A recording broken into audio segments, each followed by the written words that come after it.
So அதனால வீரத்தை காட்டிலும் வேகத்தை காட்டிலும் விவேகமாக பொறுமையாக செல்வீரே. ஆனால் இந்த பிப்ரவரி மாதமும் சில நல்ல வாய்ப்புகள், நல்ல ஒரு சில கனெக்ஷன்ஸ், நல்ல தொடர்புகள், நல்ல ஒரு மேன்மை, வேலையில் இருந்தாலும் சரி, தொழிலாக இருந்தாலும் சரி, கல்யாண விஷயங்கள், வெளிநாடு விஷயங்கள், எல்லாத்துலேயுமே ஓரளவுக்கு பாசிட்டிவாக வரக்கூடிய எல்லா ஏஜ் குரூப்புக்குமே ஓரளவுக்கு அஷ்டம சனி தாக்கத்தில் இருக்கிறவங்களுக்கு ஏதோ கொஞ்சம் சில விஷயங்கள் நடந்ததுராப்பா அப்படிங்கிற மாதிரி ஒரு பாசிட்டிவான ஒரு விஷயங்கள் கொடுக்கக்கூடிய ஒரு மாதமாக சிம்மராசிக்காரர்களுக்கு 2026 பிப்ரவரி மாதம் இருக்குது. அதை மறந்துடக்கூடாது. ஸோ அதனால் இப்போ போக்குவரத்தில் போகும்பொழுது, வண்டி வாகனம் செலுத்தும் பொழுது, இரவு நேரம் போகும்பொழுது நம்ம கேர்ஃபுல்லாக இருக்கணும்.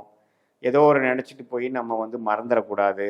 சிரத்தை இல்லாமல் செயல்பட முடியாது. பேச்சு விஷயத்தில் கவனமாக இருக்கணும்.